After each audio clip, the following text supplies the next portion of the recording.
नमस्कार विद्यार्थी मित्रांनो, मी सुवर्णा राजपूत माझ्या सहज शिकूया मराठी या YouTube चॅनलवर आपलं सर्वांचं स्वागत करत आहे. आज आपण शिकणार आहोत मराठी सुलभ भारती इयत्ता 5वी या पाठ्यपुस्तकातील कविता 26वी पतंग नावाची कविता आपण शिकणार आहोत. चला तर मग आपण पाहूया. पतंग, काइट. पता है ना आपको पतंग यानी कि काइट.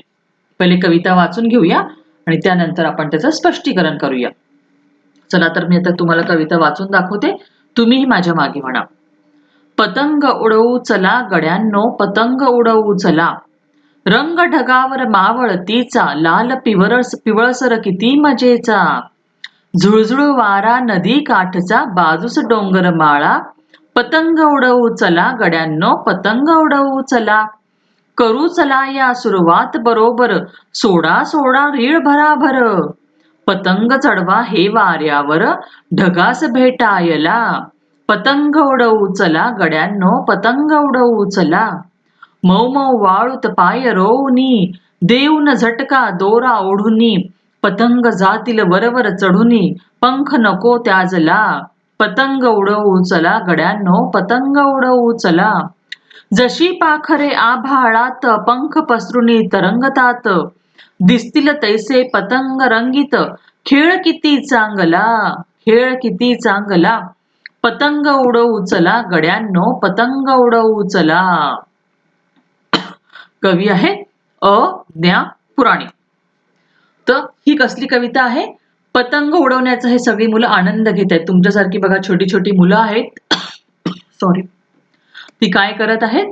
पतंग उडवत आहेत, पतंग खेळण्याचा आनंद घेत आहेत हे सगळी तुमच्यासारखी छोटी छोटी मुलं. आता डिसेंबर महिना चालू आहे. 2-3 दिवसांनी 3 दिवसांनी आपला डिसेंबर महिना संपतो आहे आणि जानेवारी महिना सुरू होतोय. तर जानेवारी महिन्यात सॉरी, मला थोडा खोकला आहे. जानेवारी महिन्यामध्ये येणारा पहिला सण कोणता सांगू शकाल तुम्ही? बरोबर, संक्रांतीचा सण. आणि संक्रांतीच्या सणाला बऱ्याच ठिकाणी पतंग उडवून हा सण साजरा केला जातो. बऱ्याच ठिकाणी म्हणजे पतंग महोत्सव भरवले जातात. आणि तुमच्यासारख्या लहान मुलांना तर पतंग उडवायला खूप आवडतं की नहीं? अभी जनवरी महीना आ रहा है, तो जनवरी में त्योहार होता है संक्रांत का. तो संक्रांत के त्योहार में बहुत सारी जगहों पर पतंग उड़ाने का महोत्सव, मतलब पतंग उड़ाने की मतलब महोत्सव भराया जाता है. सब लोग वहां पे पतंग उड़ाते हैं. पतंग उड़ाने का रिवाज होता है बहुत सारी जगहों पर, जैसे गुजरात में वगैरह. वहां पे बहुत सारी ज्यादा मात्रा में पतंग उड़ाने का रिवाज है संक्रांत के त्योहार पर. तो आप सबको भी पतंग उड़ाना पसंद है ना? तो चलो अभी हम इस कविता का स्पष्टीकरण करते हैं. इसका मतलब क्या है जानते. चला आता आपण कवितेचं स्पष्टीकरण करूया. पतंग उडवू चला गड्यांनो, पतंग उडवू चला. पतंग उडवू, आता आपल्याला काय करायचं? हवेमध्ये पतंग उडवायचंय. गड्यांनो म्हणजे मित्रांनो, गड्यांनो म्हणजे मित्रांनो. गड्यांनो यानी की दोस्तो. चलो दोस्तो हम अभी पतंग उडाएंगे. काय म्हणताय ते? चला मित्रांनो आपण पतंग उडवूया. रंग ढगावर मावळतीचा, लाल पिवळसर किती मजेचा. झुळझुळ वारा नदी काठचा, बाजूस डोंगर माळा. म्हणजे बघा, रंग ढगांवर मावळतीचा. मावळतीचा म्हणजे संध्याकाळचा. मावळतीचा यानी कि शाम का, यानी कि सॉरी, शाम के टाइम में अगर आपने आसमान में देखा ना, तो सूरज ऐसा लाल पीला हुआ रहता है और उसका लाल पीला कलर हर जो बादल होते उनके ऊपर भी छा जाता है. आपण संध्याकाळच्या वेळेला पाहिलं तर लाल पिवळा आपल्याला सूर्य दिसतो आणि तो सूर्याचा तो प्रकाश ना पूर्ण आकाशात पसरलेला असतो. त्यावेळेला आकाशात जे ढग असतात त्या ढगांवर पण हा लाल पिवळा रंग पसरलेला असतो. मग इथे कवी काय म्हणतायत? रंग ढगांवर मावळतीचा म्हणजे संध्याकाळचा रंग सगळ्या ढगांवरती पसरलेला आहे. लाल पिवळा किती मजेचा, म्हणजे खूप मजेशीर असं हे दृश्य आहे. झुळझुळ वारा नदी काठचा, बाजूस डोंगर माळा. कुठे ही मुलं पतंग नेहमी मोकळ्या आकाशामध्ये उडवायचं असतं, मोकळ्या जागेवर उडवायचं असतं. ते ही मुलं कुठे? नदीच्या काठावरती पतंग उडवतायत. बघा, नदीच्या काठावरती कसं झुळझुळ असा वारा वाहतोय आणि बाजूला काय आहे? डोंगर माळा आहेत, म्हणजे डोंगरांच्या रांगा आहेत. बच्चे कभी भी हम लोग पतंग उड़ाते ना, तो पतंग ऐसे टेरेस पे वगैरह कभी नहीं उड़ाना चाहिए. खुले आसमान के नीचे मैदान में जो खुला मैदान होता है ना वहां पे पतंग उड़ानी चाहिए। तो ये बच्चे कहा नदी के किनारे के ऊपर पतंग उड़ा रहे हैं। तो नदी के किनारे जो हवा चल रही है तो उसको क्या बोला है, झुळझुळ वारा नदी काठचा, यानी कि मस्त ऐसी ठंडी सुहानी हवा बोलते ना, झुळझुळ वारा, ऐसी हवा नदी के किनारे पे है। और बाजू में क्या है, डोंगर माला, यानी कि बहुत सारे डोंगर, जो छोटे छोटे पर्वत होते हैं ना वो बाजू में है, ऐसा कहा है। ये तो ऐसे खुली जगह में ये लोग पतंग उड़ा रहे हैं और उसके साथ साथ खुले अपनी ये हवा का भी जो सुहानी हवा आ रही है उसका भी मजा ले रहे, झुळझुळ वारा जो येते त्याचा पण ते आनंद घेत आहेत। करू चला सुरुवात बरोबर, सोडा सोडा रीळ भराभर, पतंग चढवा हे वाऱ्यावर ढगास भेटायला। काय, चला सुरुवात, करू चला सुरुवात बरोबर, सगळे मिळून आपण बरोबर सुरुवात करूया। आणि तुम्हाला माहिती का पतंग उडवताना ती भिंगरी असते, भिंगरी असं चाकासारखं असतं, त्याला दोन आणि साईडने असं काठ्या असतात की ज्याच्यावरती मुलं असं ते आपण हातामध्ये फिरवतो, तर काय म्हणतात, रीळ, म्हणजे तो धागा जो गुंडाळलेला असतो ना त्याला रीळ म्हणतात। तर चला पटापटा रीळ सोडा आणि एकत्र, बरोबर म्हणजे सुरुवात एकत्र करूया आपण आणि रीळ पटापटा सोडूया आणि हे पतंग चढवा वाऱ्यावर, म्हणजे वाऱ्यावरती पतंगांना पटापटा चढवा, त्यांना वरती जाऊ द्या ढगांना भेटायला। या पतंगांना कुठे जायचं, सोडा ढगांना भेटण्यासाठी।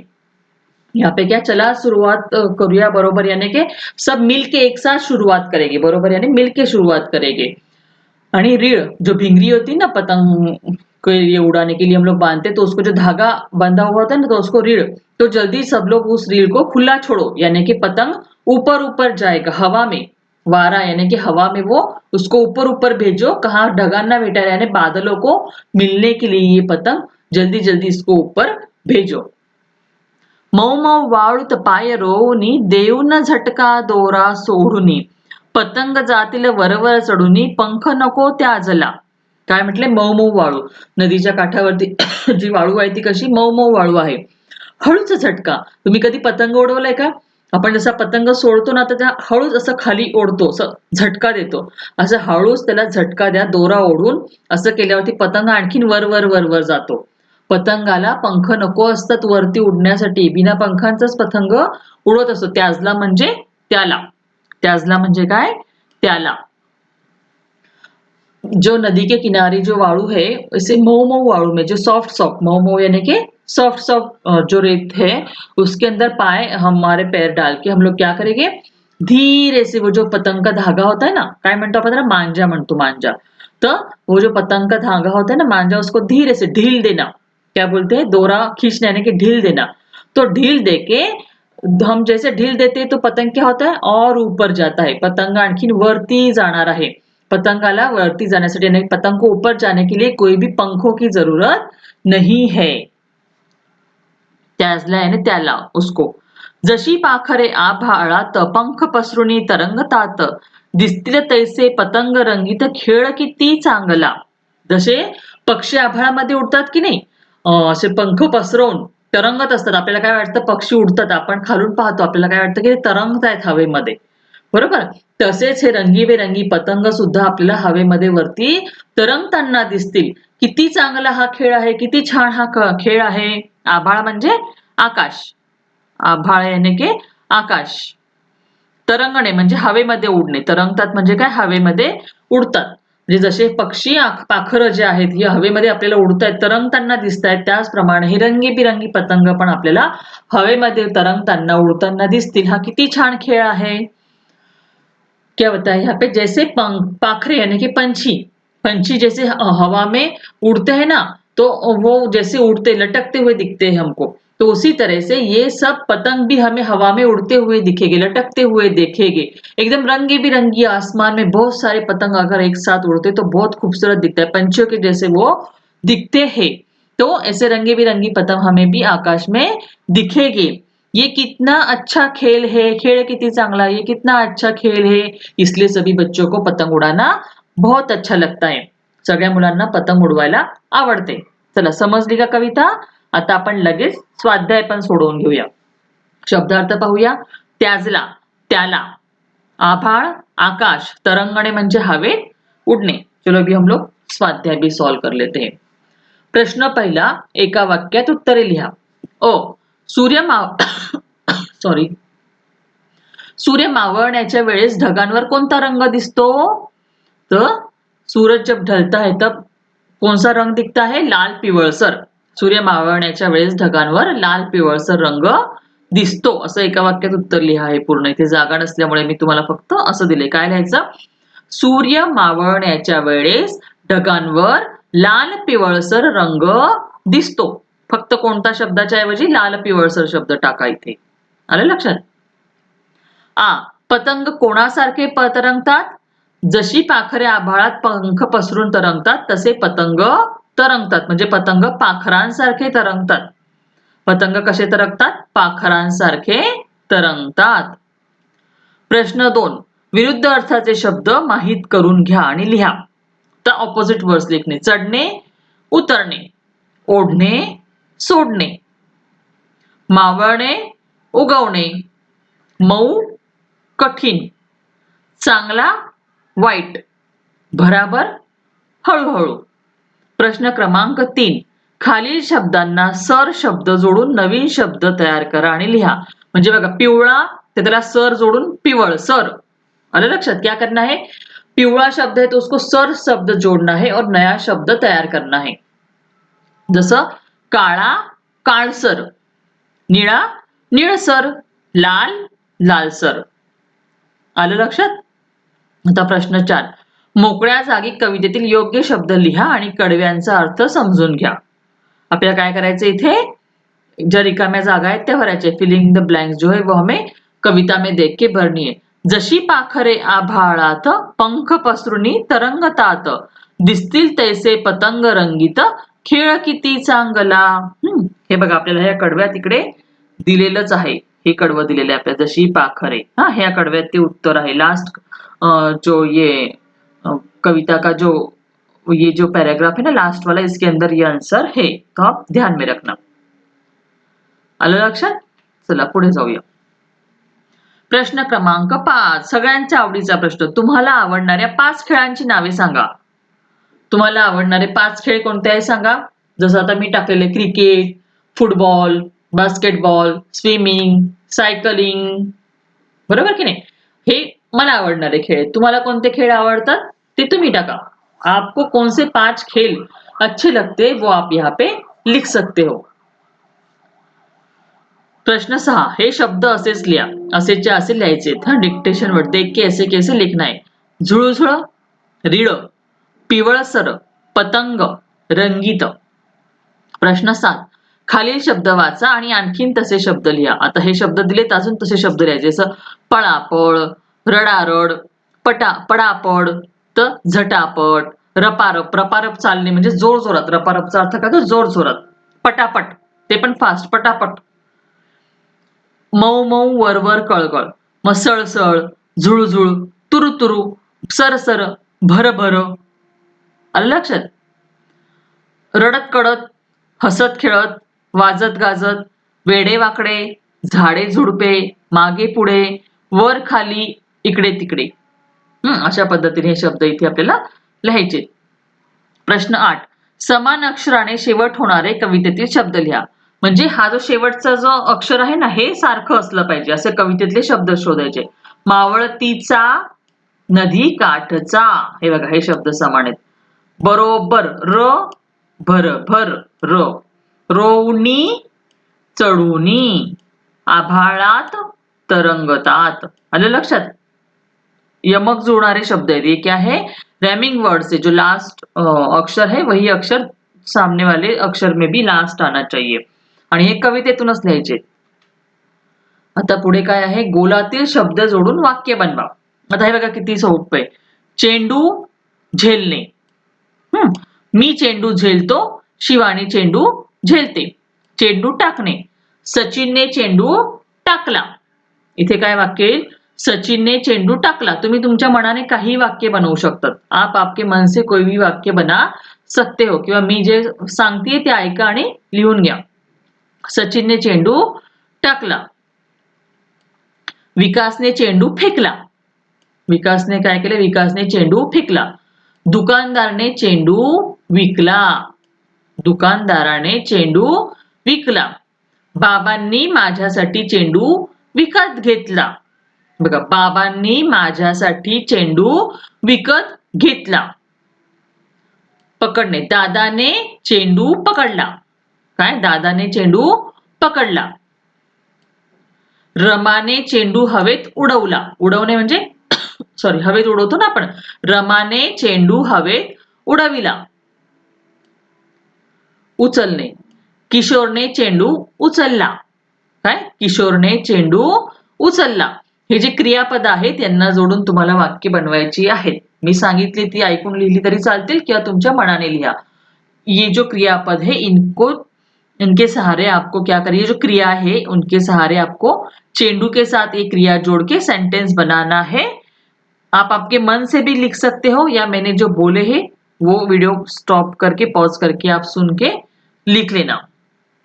आता वाचा आणि लक्षात ठेवा. आता हे महत्वाचे बघा. घराच्या छतावर उभे राहून पतंग उडवू नका. मोकळ्या जागेत पतंग उडवा. काटलेला पतंग पकडण्यासाठी रस्त्यावर धावू नका. अवघड ठिकाणी चढू नका. बघा, आता मी तुम्हाला सांगितलंय संक्रांतीचा सण येतोय, पण काही गोष्टी आपण लक्षात ठेवल्या पाहिजे. घराच्या छतावर म्हणजे गच्चीवर उभं राहून कधीच पतंग उडवायचा नाही. का नाही उडवायचा गच्चीवर उभं राहून पतंग? कारण पतंग उडवण्याच्या नादामध्ये आपलं लक्ष नसतं. आपलं पूर्ण लक्ष आपल्या पतंगाकडे असतं. मग आपण पतंगाच्या मागे धावत धावत कधी गच्चीच्या कठड्याजवळ जाऊन आपला झोल खाली जाऊन आपण गच्चीवरनं खाली पडू शकतो. ही भीती असते. म्हणून घराच्या छतावर म्हणजे गच्चीवर उभं राहून पतंग उडवायचा नाही. मोकळ्या मैदानात पतंग उडवा. जसं मी तुम्हाला सांगितलं, मोकळं मैदान, जसं नदीच्या काठी ही मुलं पतंग उडवत होते, तसं मोकळ्या मैदानात जिथे पडण्यासारखी जागा नाहीये अशा ठिकाणी आपण पतंग उडवायचा. आणखीन आपण काय करतो, एखाद्याचा आपण पतंग काटला की तो काटला म्हणजे तो आपण मांजाने काटतो की नाही, मग तो खाली पडतो. मग आपण त्याच्या मागे धावत जातो. कुठे येतो पतंग पडतोय त्याला उचलायला जाण्यासाठी आपण जातो. पण असं धावत जाण्यामध्ये पण आपलं लक्ष पतंगाकडे असतं आणि कधी रस्त्यावरून गाडी येऊ शकते किंवा आपण पडू शकतो, आपल्याला लागू शकतं. तर याच्यामध्ये आपलं ऍक्सिडेंट होण्याची सुद्धा भीती असते. तर कधी सुद्धा काटलेला पतंग पकडण्यासाठी रस्त्यावरती आपण धावायचं नाही आणि अवघड ठिकाणी चढायचं नाही. बऱ्याच वेळेला पतंग काय होतं, इलेक्ट्रिकच्या तारा किंवा उंच झाडं याच्यामध्ये पडून ते अटकतात. मग आपण ते काढण्यासाठी उंचावर चढण्याचा प्रयत्न करतो, इलेक्ट्रिकच्या तारांना आपण हात लावायचा प्रयत्न करतो, तर त्यावेळेला आपल्याला शॉक लागू शकतो किंवा झाडावरून चढताना उंचावर चढताना आपण पडू शकतो. तर असं न करता अतिशय काळजीपूर्वक जर आपण खेळाचा आनंद घेतला तर आपल्याला आनंद मिळेल, नाहीतर आपल्याला त्याचा त्रास होऊ शकतो. आपको क्या करना है बच्चों, मैंने तो अभी बोला संक्रांत आ रही है, सब लोगों को पतंग उड़ाना अच्छा लगता है, पर घर के छत पे, घर का जो टेरेस होता है हमारा, उसके ऊपर कभी हमें पतंग नहीं उड़ाना है. क्यों? क्योंकि हम लोग का पूरा ध्यान पतंग में होता है. हम लोग पतंग के पीछे पीछे जाके कब किनारे पे आके नीचे हम लोग गिर सकते. इसलिए हमेशा खुले आसमान मैदान जो होता है, मैदान ग्राउंड के ऊपर ही हमें पतंग उड़ाना है. और पतंग काटने के बाद भी हम पागलों के जैसे उसको पकड़ने के लिए भागते हैं. 10-20 रुपए का पतंग होता है, फिर भी हम उसके पीछे इतना पकड़ने के लिए भागते हैं और अपनी जान खतरे में डालते हैं, क्योंकि हमारा ध्यान पूरा पतंग के ऊपर होता है. कभी सामने से गाड़ी आती है या फिर हम कहीं गिर जाते हैं, हमें लग जाता है, तो ऐसा हमें नहीं करना है. पतंग कट गया तो ठीक है, जहां गिरा अगर आसानी से मिलता है तो ले लो, नहीं तो उसके पीछे भागने की जरूरत नहीं है, उसे हमें नुकसान हो सकता है. और अवघड यानी कि डेंजर जगह जो होती है, ऊंचाई की जो जगह होती है वहां पे नहीं जाना. बहुत सारी बार क्या होता है, पतंग कटने के बाद इलेक्ट्रिक के जो खंबे होते हैं, वायर्स होते हैं, वहां पे अटकती है या फिर ऊंचे पेड़ों के ऊपर अटकती है. तो आप लोग उसे निकालने के लिए कभी भी इलेक्ट्रिक के खंबे को, वायर को हाथ नहीं लगाना. हमें इलेक्ट्रिक का करंट लग सकता है, शॉक लग सकता है. और पेड़ पे भी ऊंचाई पे चढ़ने की जरूरत नहीं है. मैं अभी भी आपको बोल रही हूँ, 10-20 रुपए के पतंग के लिए हमारी जान हमें जोखिम में नहीं डालनी है. खेल को खेल की तरह खेलना है, उसकी वजह से हमें नुकसान नहीं होना चाहिए. खेळाला खेळासारखं खेळायचं आहे. अगदी त्या पतंगासाठी आपला जीव आपल्याला धोक्यात टाकायचा नाही, हे सगळ्यांनी लक्षात ठेवायचं आहे. चला तर मग, जर तुम्हाला हा धडा आवडला असेल, व्हिडिओ आवडला असेल, तर आपल्या व्हिडिओला लाईक करा आणि ज्यांनी अजून चॅनलला सबस्क्राईब केलं नाही त्यांनी चॅनलला सब्सक्राइब करो, बेल आइकन दबा। अभी तक जिन लोगों ने चैनल को सब्सक्राइब नहीं किया है, जल्दी जल्दी चैनल को सब्सक्राइब करके बेल आइकॉन दबाओ, यानी आगे आने वाली व्हिडिओ का नोटिफिकेशन आप लोगों को मिळता रहेगा। चला तर मग आता भेटूया पुढच्या व्हिडिओमध्ये। तोपर्यंत काय करत राहा, अभ्यास करत राहा।